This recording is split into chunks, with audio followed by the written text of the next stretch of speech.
Bom dia, sétimo ano, tudo bem com vocês? Eu espero que todos estejam bem. Eu tenho pedido para que Deus cuide de cada um de nós, que Ele nos proteja, que Ele nos guarde de todo o mal que está tomando conta do mundo, tá bom? Vamos lá. Semana passada nós corrigimos o capítulo 4, né? E eu falei para vocês que na nossa próxima aula seria a correção do capítulo 5, onde nós vamos fazer a correção do capítulo em que vocês estudaram sobre o absolutismo, né? E o mercantilismo, né? Tudo aquilo que nós aprendemos. E agora nós vamos ver se, de fato, a sua resposta está condizente com a do texto, né? Com a do livro. Bom, vamos lá? Na primeira questão, na página 56, por favor, abra aí o seu livro de história, página 56, na página direto do exercício, tá bom? Vamos lá? Então, na página 56, no exercício, a primeira questão diz assim: durante o absolutismo, alguns estudiosos preocuparam-se em discutir ideias relativas ao modo de governo por eles tido como ideal. O mais conhecido e lido até hoje é Nicolau Maquiavel. Foi ele quem escreveu O Príncipe, uma das obras políticas mais importantes do Ocidente. Abaixo escreva quais foram as principais obras e ideias de Maquiavel e de outros teóricos do absolutismo. Vamos lá? Então vamos iniciar a letra A. Nós já vamos iniciar com uma das ideias de Maquiavel, né? De Nicolau Maquiavel. Então, a sua resposta tem que estar basicamente dentro desse contexto, tá bom? Vamos lá? Veja se estamos ali com a mesma linha de raciocínio e de pensamento. Vamos lá. Maquiavel ensinou os soberanos a governar e a se manterem no poder. É conhecido como o fundador do pensamento e da ciência política moderna. Segundo ele, princípio ético e atuação política separavam-se. Ele é o escritor do O Príncipe, como já foi mencionado na leitura aqui do enunciado da primeira questão. Aí nós vamos lá para a letra B, onde vem Thomas, né? Thomas Hobbes. Ele escreveu, você tem que ter descoberto isso aqui, tá bom? Ele escreveu Leviatã, destacando o papel do Estado absoluto no aprimoramento social. Segundo ele, o Estado deveria impor regras de conduta aos súditos, mesmo que tivesse de usar a violência. Esse é Thomas, né? Vamos lá para Jacques Bossuet. Jacques, ele defendia que o poder do rei era divino e predestinado. Por isso, só Deus poderia julgar os atos reais. Escreveu política segundo as Sagradas Escrituras. E o nosso último pensador dessa questão é Jean Bodin. Ele, na sua obra, ele escreveu a República, né? Na sua obra A República, defendeu a autoridade divina do rei. Então, aqui tem 4 pensadores, 4 teorias, né, para o ideal da política, né? Vamos lá? Segunda questão. A segunda questão, ela diz assim: várias mudanças ocorreram no final da Baixa Idade Média, por conta de uma grave crise na estrutura do feudalismo, dando surgimento ao regime conhecido como monarquia absolutista. Sobre esse tema, responda. Então, tem aqui 4 perguntas, né? A letra A diz assim: como se deu o processo de centralização do poder da burguesia? Como eu gostaria de ouvir vocês respondendo. Como eu gostaria de ver um dedo, tia, deixa eu falar essa. Mas enfim, né? Em breve nós teremos essa oportunidade, se Deus quiser. Mas vamos lá. Veja se a sua resposta está dentro desse contexto, tá bom? A resposta da letra A seria o seguinte, ou é o seguinte, se você colocou aí, tá bom? O capitalismo comercial fez com que a burguesia buscasse um novo modelo burocrático. O rei, aos poucos, começou a recuperar seu poder, enfraquecido pelos laços da suzerania e da vassalagem. A burguesia, então, se une ao rei nesse contexto, tá bom? Letra B.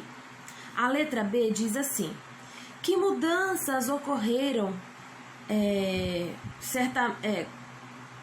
concernentes ao poder do rei após a união com a burguesia? Quais foram essas mudanças que ocorreram? Vamos lá ver se você está certo? O rei tornou-se soberano sobre o seu território. Cercou-se de pessoas de confiança e deu-lhes cargos, criando assim um corpo burocrático. O poder real estava agora acima de todas as leis. Tá bom? Essa é a sua resposta da letra B. Na letra C, ela diz assim: que mudanças administrativas ocorreram em relação ao antigo modelo feudal? Quais foram essas mudanças administrativas? Foi criado alguma coisa? O que eles criaram? Tá nesse contexto. Bora lá? Então, foi criado um exército nacional, substituindo o modelo de cavalaria de propriedade de cada senhor feudal. As leis passaram a ser seguidas por todos. A moeda tornou-se única. Todas as pessoas tinham de pagar imposto e a vida civil era também controlada. Se você lembrar, naquela aula que eu dei de introdução, nós falamos sobre isso aqui. Sobre a mudança da cavalaria, entre outros assuntos. Letra D, vamos lá? De que modo a nobreza foi afetada com a crise do feudalismo? O que você descobriu?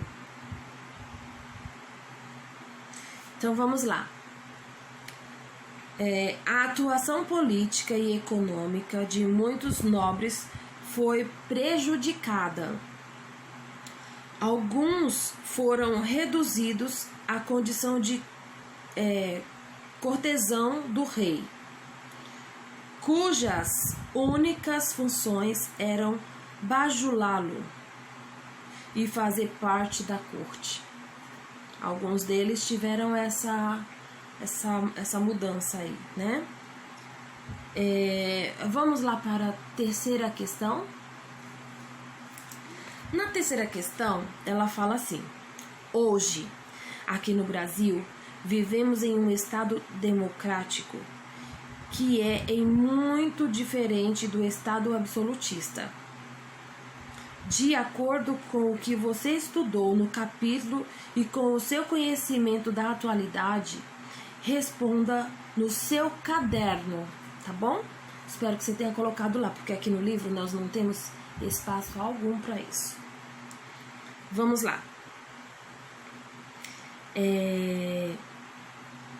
Essas respostas são vocês que precisam passar para mim quando nós estivermos em sala de aula. Nós teremos muitas coisas para fazer, não tenham dúvida disso. Inclusive, todas as questões que nós falamos, respondam no seu caderno, porque são respostas pessoais, né? Essa aqui, por exemplo, você tem que comparar o que você aprendeu no capítulo com o que você tem de conhecimento. Converse com seus pais sobre a política, sobre tudo que tem acontecido, e aí você coloca, ó, você acha alguns aspectos do modelo absolutista interessante? Quais? Justifique. Né? Então, essas são questões para que nós possamos discutir em sala de aula. Quarta questão. A quarta questão, ela diz assim: no processo de afirmação do Estado absolutista, surgiram diferentes títulos de nobreza. Relacione cada título à sua característica nas colunas abaixo. Então, nobres que viveram no palácio e eram cortesãos do rei. Qual é a letrinha que você ia colocar aqui? A A, a B ou a C? A nobreza togada, a nobreza provincial ou a nobreza palaciana? Qual foi a sua letrinha colocada aqui? Qual foi a sua resposta? Se você colocou a letra C, você está certo. Você colocou a letrinha, a ligação certa, né? A nobreza palaciana, tá bom? Burgueses que conseguiram títulos de nobreza por serem credores de reis endividados. Você colocou qual letrinha? Se você colocou a letra A, você está certo, tá bom? Vamos lá. E a última, claro que só sobrou a letra B, né? Para você colocar nela, que fica nobreza provincial, né? Antigos nobres da nobreza feudal, ou seja, latifundiários, né? Então ficou letra C, letra A e letra B. Quinta questão, vamos lá? Na quinta questão, ela fala assim: pensando no que você estudou sobre absolutismo e mercantilismo, classifique as informações seguintes em verdadeiras ou falsas. Vamos lá? Eu vou resumir essa aqui, tá bom? Eu vou dar ali as letrinhas para ver se você acertou aí, tá bom? Na número 1, qual que você colocou? Verdadeiro ou falso? Sério?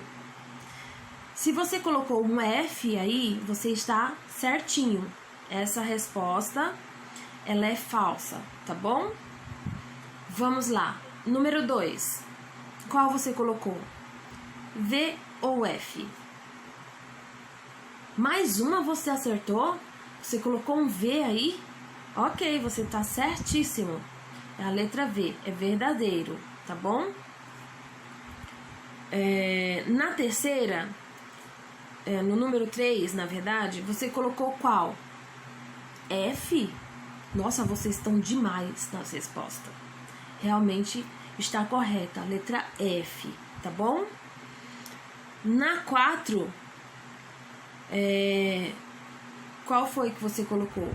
Verdadeiro ou falso? Ela também é falsa, tá bom?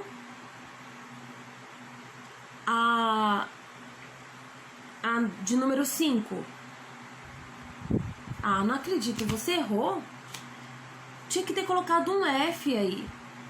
Ela é falsa também, essa resposta. Apaga aí e conserta. Ou não, se você colocou um F, tá certinho, tá bom? Vamos lá. Na de número 6. Vamos, gente, ânimo. Você colocou a letra V? Opa! Isso aí, tá certinho. Número 7. F. Realmente vocês estão assim muito dedicados aí à matéria de história. Parabéns. Na número 8, que rufem os tambores. É a de letra F. Então a nossa sequência ficou assim: F, V, F, F, F, V, F e F, tá bom? Vamos ali para a sexta questão. Essa sexta questão, ela tá falando sobre o mercantilismo e a resposta dela é bem extensa, tá bom? Vamos lá? O mercantilismo foi um conjunto de práticas econômicas adotada pelo Estado absolutista europeu visando a acomodação de riquezas, né? Discorra sobre os métodos adotados pelos estados absolutistas para a acumulação de capital. Qual foi a sua resposta? Eu sei que aí nessa turma do 7º ano deve ter pelo menos umas 8, 9 pessoas que colocaram exatamente essa resposta do tamanho que ela é. Também eu sei que tem aqueles que resumiram essa resposta, tá bom? Então vamos lá, se você tá dentro deste contexto aqui. Bora lá. A resposta é o seguinte: os estados absolutistas que adotaram o mercantilismo buscaram adquirir uma balança comercial favorável, tá? Exportando mais, importando menos, a fim de aumentar as suas reservas de metais precisos, o metalismo ou bulionismo,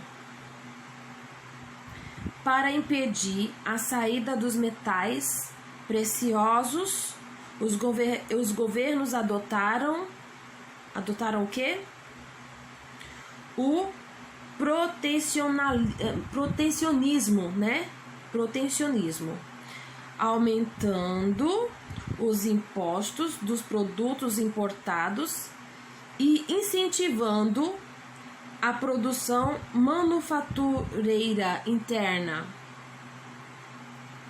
aliando ao protecionalismo estava o colonialismo, como forma de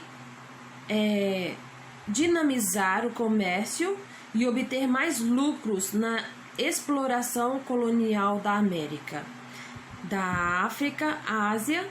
Assim, os estados absolutistas realizavam uma intervenção estatal na economia mercantilística como forma de fortalecer o absolutismo monárquico, tá bom? Conseguiram acompanhar?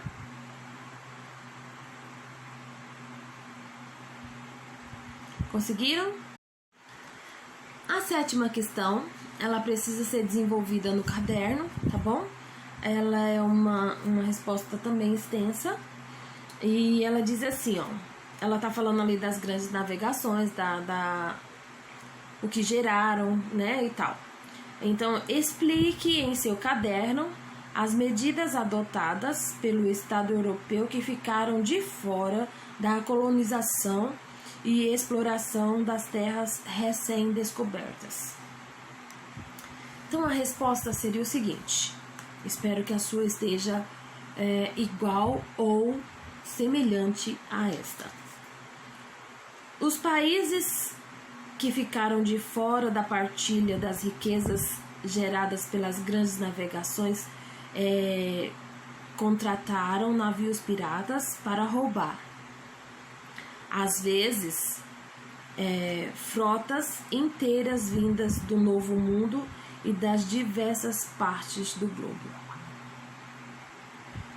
Os corsários eram contratados por um determinado estado, tinha a preocupação de atacar os navios de países inimigos.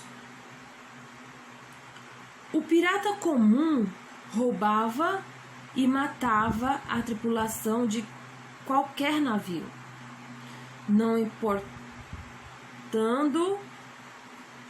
a que país a embarcação pertencia. Esse era o ato do pirata comum, tá bom? Na 8ª questão, ela fala o seguinte: explique por que o reinado de Luís XIV, 1643 a 1715, foi considerado a referência para a compreensão dos regimes absolutistas. Então, você vai explicar aí por que dentro do seu conhecimento, tá bom? Mas vamos lá. Vamos ver se sua resposta está dentro desse contexto. O seu reinado durou mais de 50 anos. A política absolutista controlou até detalhes insignificantes do governo. A sua posição hegemônica transformou a França em uma potência na Europa. A preocupação de Luís XIV era transformar a França no centro irradiador da cultura europeia.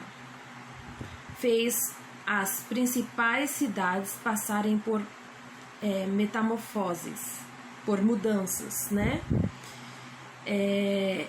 Investiu em grandes obras de infraestrutura e embelezamento do país. Fortaleceu a economia mercantilista com a importação de produtos de luxo e criou uma marinha marcante, tá bom? Essa é a resposta da 8ª questão. Na 9ª questão, nós vamos ler o enunciado aqui e eu vou ver se a sua resposta está ali semelhante à minha. Os primeiros estados absolutistas na Europa foram Portugal e Espanha, que também foram os primeiros a incentivar as grandes navegações a adotar o mercantilismo como política econômica estatal. Consequentemente, foram os primeiros a colonizar a América. Identifique as práticas mercantilistas adotadas por essas duas nações na Idade Moderna.